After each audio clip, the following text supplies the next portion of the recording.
আশা করি আপনারা প্রত্যেকে ভালো আছেন।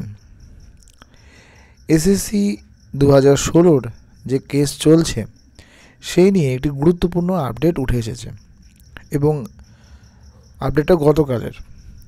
শারীরিক অসুস্থতার কারণে আমি সেটা দিতে পারিনি। কী সেই আপডেট? কিছু সংবাদপত্র অনুযায়ী বা বিভিন্ন সোর্স অনুযায়ী যেটুকু আপডেট উঠে আসছে সেটা হলো যে অযোগ্য প্রার্থী, আমরা জানি এই যে কেসটা সেটা কিন্তু 26,000 ক্যান্ডিডেটকে নিয়ে, এবং সেখানে একটা তথ্য উঠে আসছে যে 10,000 ক্যান্ডিডেট মতো অযোগ্য হতে পারে, এমনটাই কিন্তু অনেক সংবাদপত্র দাবি করছে বা বিভিন্ন সূত্র থেকে এটাই জানা যাচ্ছে। এখনও পর্যন্ত কিন্তু কতজন বাদ যাবে বা কতজন বাদ যাবে না, এটা নিয়ে কিন্তু সবথেকে বড় সমস্যা।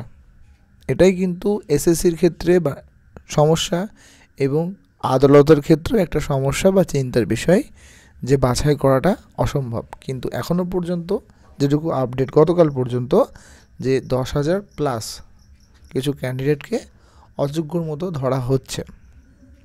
তাহলে বাকিগুলো কি যোগ্য, সেটাও কিন্তু ধোঁয়াশা আসছে। আগামী দিনে এই সংখ্যাটা বাড়তে পারে কি না সেটাই আমাদের দেখার।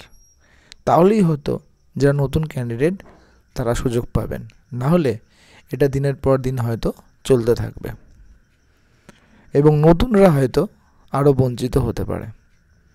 ধন্যবাদ, ভালো থাকুন।